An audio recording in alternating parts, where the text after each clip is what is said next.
पिछले पार्ट में हमने देखा कि कैसे मॉन्स्टर्स पूरी दुनिया में खुलेआम घूमने लग गए थे। ऐसा किसी वायरस की वजह से हो रहा था या फिर ये कोई बीमारी थी, इसका किसी को नहीं पता था। अब बिल्डिंग में क्योंकि जैक ने सबको ग्राउंड फ्लोर में आने का बोला था, इसलिए जीसू, युनसू और जाबुन भी लंगड़े अंकल के रूम से निकल आते हैं, ये कहकर कि अगर नीचे कोई मॉन्स्टर ना हुआ तो वो उन्हें और बच्चों को भी ले जाएंगे।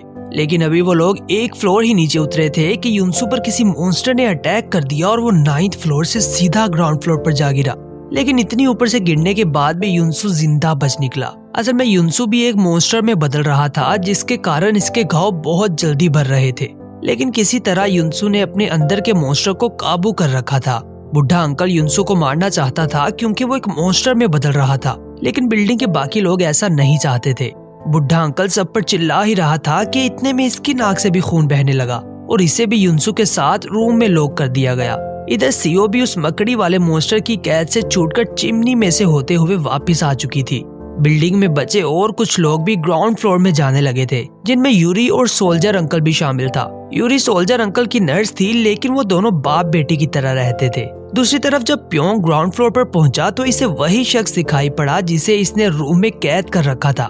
वो इसे दोबारा से पीटने लगा। इसे मारते वक्त प्योंग ने इसकी पॉकेट से चाबियां चुरा ली। वो आदमी भागा भागा बिल्डिंग वालों के पास पहुंचा और इसने अपने आप को इन्फेक्टेड बताकर युनसू और बुढ़े अंकल के साथ लॉक करवा लिया ताकि प्योंग से अपनी जान बचा सके। तभी जैक आकर युनसू को अपने साथ ले गया। वो युनसू को कहने लगा कि हमने तुम्हें जिंदा इसीलिए रखा है क्योंकि तुम मॉन्स्टर की पावर को काबू कर सकते हो, इसलिए अब से सभी खतरनाक काम तुम्हें ही करने पड़ेंगे। और इसका पहला काम ये था कि इसे वापस ऊपर जाकर उसी लंगड़े अंकल को लाना होगा ताकि वो बिल्डिंग की बाहर वाली दीवार पर लोहे की शील्ड बना सके। प्योंग भी वो चाबियों का गुच्छा उठाए ऊपर की ओर ही जा रहा था, इसीलिए युनसू भी इसके पीछे पीछे ही चल पड़ा। ऊपर जाते वक्त युनसू पर इसकी पावर्स हावी होने लगी और वो एक मॉन्स्टर को मारने इसके पीछे चल पड़ा। प्योंग ने इसे रोकने की बहुत कोशिश की, लेकिन वो भी जख्मी हो गया। ऐन मौके पर आकर यूरी और सोल्जर अंकल ने इन दोनों की जान बचा ली और इन्हें अपने साथ रूम में ले गए। जैसे ही प्योंग को होश आया, वो उनके रूम से निकल गया और जाकर उसी रूम की तलाशी लेने लगा जहां इसने उस शख्स को कैद कर रखा था। ऐसा लग रहा था कि मानो वो कोई अलमारी ढूंढ रहा हो जहां उस शख्स से चुराई हुई चाबियां लगा सके। फाइनली अब उसे एक रूम मिला जहां वो चाबियां लग गईं। उसने अंदर जाकर देखा तो हर तरफ मासूम बच्चों को टॉर्चर करने की पिक्चर्स लगी थी। असल में वो शख्स एक बहुत ही खतरनाक क्रिमिनल था जो मासूम बच्चों को टॉर्चर करके उनकी हत्या करता था। एक मजबूर बाप के कहने पर प्योंग उसकी बेटी को ढूंढता ढूंढता इस बिल्डिंग में इस शख्स तक आ पहुंचा था। अब प्योंग गुस्से से पागल हो गया और नीचे जाकर उस शख्स को बुरी तरह पीटने लगा। आखिरकार प्योंग ने एक हथौड़ी से उसे मार मार कर उसका सर ही फोड़ डाला और बिल्डिंग का शटर उठाकर इसकी लाश को बाहर फेंक दिया। तभी इसने सोल्जर और लड़की की डेड बॉडी को उठाकर बिल्डिंग में वापस रख दिया ताकि लड़की की माँ इसको दफन कर सके। अब प्योंग का मकसद पूरा हो चुका था, इसीलिए वो यहाँ से जाना चाहता था, लेकिन जावू ने उसे जाने से रोक दिया। जख्मी होने के कारण प्योंग वहीं बेहोश हो गया। अब ऊपर युनसू अपने साथ यूरी और सोल्जर अंकल को लेकर लंगड़े अंकल के रूम में पहुंचा। जब इसने उनके साथ रुकी औरत का पूछा तो इन्हें पता चला कि वो भी एक मॉन्स्टर में बदल रही है, जिसे देखकर ऐसा लग रहा था जैसे माँ की कोख में बच्चा पल रहा हो। तभी ये खुलासा होता है कि इंसान मॉन्स्टर में किसी इन्फेक्शन या बीमारी के कारण नहीं बदल रहे थे, बल्कि ये एक किस्म का श्राप था। जब इंसान के अंदर किसी भी चीज का लालच अपनी सीमा को पहुंचने लगता था, वो इंसान मॉन्स्टर में बदलने लगता था। जैसे इस औरत को बच्चे की बहुत ज्यादा ख्वाहिश थी, क्योंकि इसकी अपनी बच्ची मर चुकी थी, इसीलिए ये भी एक बच्चे में बदल रही थी। जिस किसी को ताकत का लालच था, वो विशाल मॉन्स्टर में बदल रहे थे। खैर, अब ये लोग लंगड़े अंकल और बच्चों को लेकर ग्राउंड फ्लोर में पहुंचते हैं। नीचे वो औरत जिसकी बच्ची मर चुकी थी, वो अपनी बेटी को दफन करती है और इन दोनों बच्चों को ही अपने सीने से लगाकर अपना दुख हल्का करती है। कुछ देर बाद जीसू की नाक से भी खून बहने लगता है। अब कुछ ही दिनों में वो भी मॉन्स्टर बन जाएगी। इस बीच सीओ बहुत ज्यादा डिप्रेस्ड हो चुकी थी, क्योंकि सीओ को याद आने लगा था कि ये मॉन्स्टर्स वाले टॉपिक पर उसका फियोंसे भी कोई ब्लॉग लिख रहा था। इसीलिए वो बिल्डिंग छोड़कर अपने फियोंसे की लैब में जाने लगती है। वहां जाकर उसने अपने मंगेतर का टैब ओपन किया तो उसे पता चला कि उसका मंगेतर इस श्राप पर रिसर्च कर रहा था। उसके मुताबिक अगर कोई व्यक्ति इन्फेक्टेड होने के बाद 15 दिन तक अपने आप को मॉन्स्टर बनने से रोक ले तो वो सुपर पावर्स हासिल कर लेता है। और अब इसका मंगेतर भी 10 दिन से इन्फेक्टेड था, लेकिन अब उसका कोई अता पता नहीं था। इतने में कैमरा से रिकॉर्डिंग देखकर मिलिट्री भी वहां पहुंची और सीओ को बंदी बनाकर ले गई। मिलिट्री को भी ऐसे ही किसी व्यक्ति की तलाश थी जिसने अपने आप को मॉन्स्टर बनने से रोक रखा हो, ताकि वो उस पर रिसर्च करके दुनिया को बचा सके।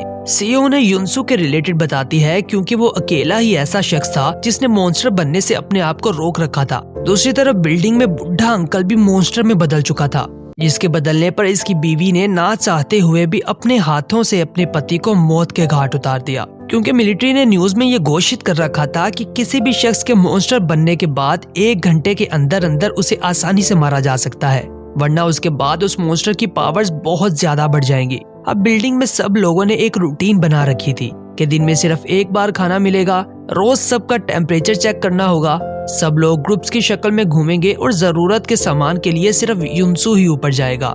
लेकिन अब ये रूटीन खराब होने वाली थी, क्योंकि बिल्डिंग में बिजली की भी बहुत कमी थी और पानी की भी। इसीलिए जैक युनसू को बाहर जाकर कोई और बिल्डिंग तलाश करने का कहता है, जहां वो लोग सरवाइव कर सके। युनसू जैसे ही बेसमेंट में पहुंचा, इसे मकड़ी वाले मॉन्स्टर ने बंदी बना लिया। कैमरा में ये सब देखकर जैक अपने साथ जीसू, प्योंग और जावुन को लेकर इसकी मदद करने को पहुंचा। उन्होंने युनसू को छुड़वा तो लिया, लेकिन इन पर बहुत सारे मॉन्स्टर्स ने हमला कर दिया। काफी समय तक ये लोग इनसे लड़ते रहे। फिर सोल्जर अंकल ने आकर इन सब मॉन्स्टर को जलाकर भस्म कर दिया। दूसरी ओर वो मकड़ी वाला मॉन्स्टर बिल्डिंग के अंदर लंगड़े अंकल के पास जा पहुंचा। उसने लंगड़े चाचा की टांग जख्मी कर दी, लेकिन फिर सभी बिल्डिंग वालों ने मिलकर उसे बचा लिया। इतनी देर में जैक युनसू को लेकर भी वापस आ गया था। युनसू ने अपने हथियार से इसे जोरदार झटका देकर इसे फ्राई ही कर डाला। अब सब बिल्डिंग वालों को युनसू के लिए बहुत बुरा लग रहा था, इसलिए वो उसे रूम में लॉक करने के बजाय अपने साथ ही रहने देते हैं। धीरे धीरे युनसू का सब लोगों से बहुत अच्छा बॉन्ड बनने लग गया था। अब प्लान के मुताबिक तो इनके पास कुछ दिनों का राशन पानी मौजूद था, लेकिन सडनली टैंकी का सारा पानी खराब हो गया, जिसकी वजह से बिल्डिंग के सारे लोग हड़बड़ी का शिकार हो गए। जैक उन्हें किसी तरह शांत करके बताता है कि हमें किसी तरह दूसरी बिल्डिंग में जाना होगा और खाने पीने का भी जुगाड़ करना होगा। वो अपना प्लान अभी तैयार ही कर रहे थे कि अचानक जीसू को अपेंडिक्स की पेन स्टार्ट होने लगती है। जैक को मेडिकल के रिलेटेड थोड़ा बहुत नॉलेज था। अब जीसू को बचाने का एक ही हल था, और वो था अपेंडिक्स का ऑपरेशन, जिसके लिए इन्हें सर्जिकल औजारों की जरूरत पड़नी थी। इसलिए अब इन्हें अपना प्लान कंप्लीट होने से पहले ही बाहर जाना होगा। औजार लेने के लिए युनसू, प्योंग और यूरी एक गाड़ी में निकल पड़ते हैं, लेकिन बाहर निकलते ही इन पर एक विशाल मॉन्स्टर हमला कर देता है और इनकी गाड़ी पलट देता है। युनसू बाहर निकलकर इससे लड़ने की कोशिश करने लगा, लेकिन वो इससे कहीं ज्यादा ताकतवर था। दूसरी तरफ जब जैक ने मॉन्स्टर की आवाज सुनी तो इसे पता लग गया कि अब वो लोग सर्जिकल औजार लेकर नहीं आने वाले, इसलिए अब जीसू को बगैर बेहोश किए ही उसका ऑपरेट करना पड़ेगा। उन्होंने जीसू के मुंह में एक कपड़ा ठूस दिया और इसे बगैर बेहोश किए ही इसका ऑपरेट कर डाला।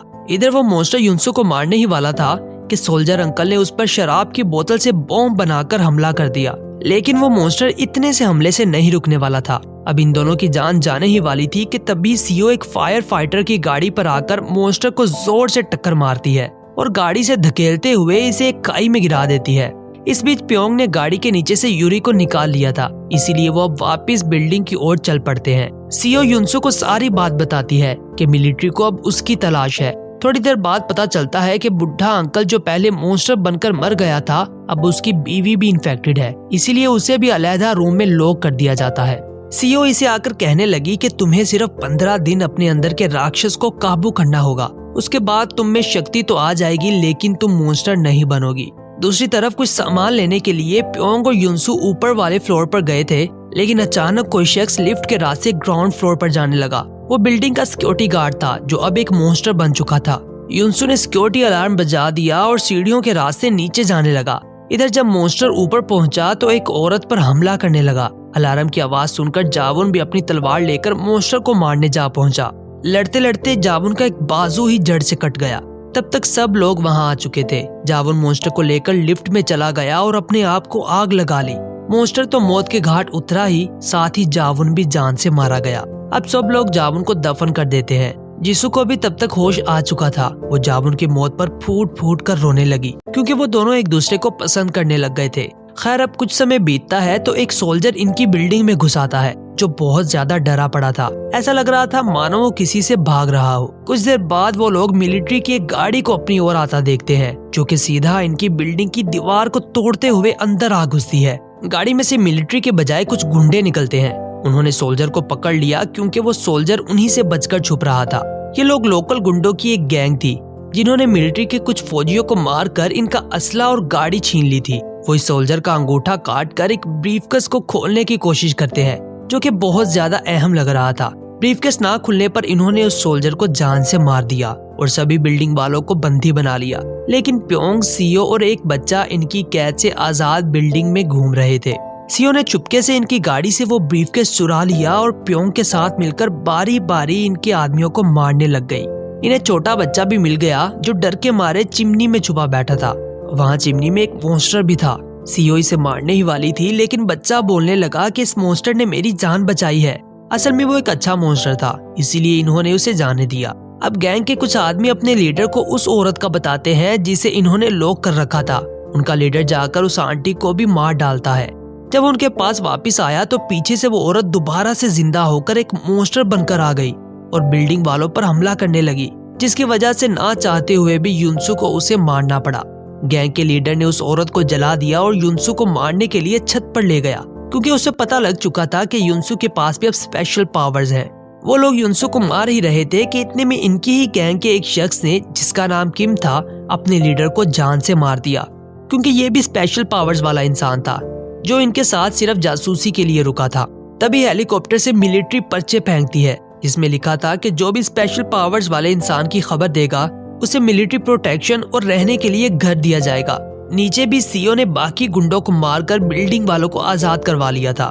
जब युनसु किम के साथ नीचे पहुंचा तो सबने किम पर गन तान दी, लेकिन युनसु इन्हें कहने लगा कि ये भी मेरे जैसा है और हमारी टीम में है, इसीलिए इन्होंने किम को अपने साथ रहने दिया। लेकिन अब किम धीरे धीरे युनसु का ब्रेन वॉश करने लगा। इसने युनसु को बताया कि आर्मी ने मुझ पर बहुत से एक्सपेरिमेंट्स किए थे, लेकिन मुझ में से मॉन्स्टर को अलग नहीं कर पाए। किम कहता है कि हम इंसानों के साथ नहीं रह सकते, इसीलिए हमें यहाँ से जाना होगा ताकि हम अपनी एक टीम तैयार कर सके।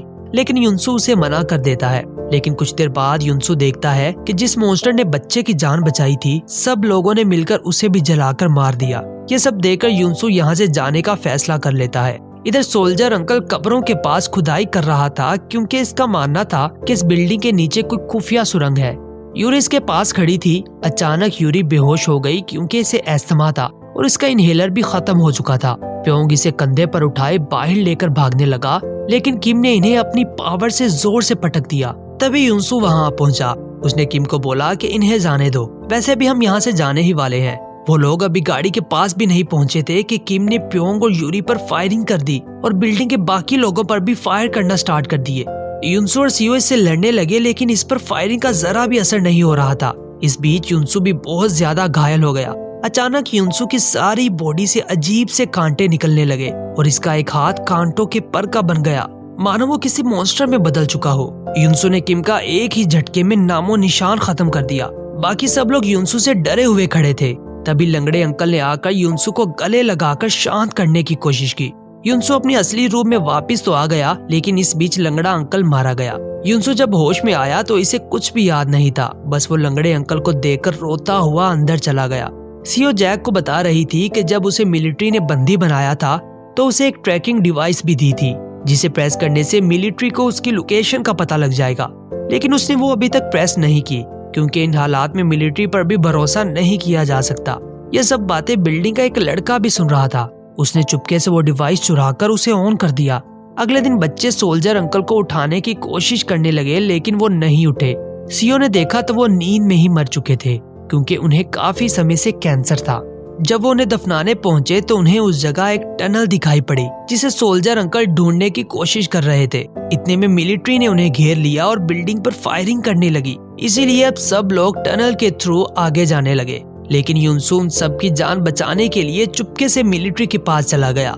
जैक इसे रोकने के लिए इसके पीछे गया, लेकिन युनसु नहीं रुका और बाहर जाकर अपने आप को मिलिट्री के हवाले कर दिया।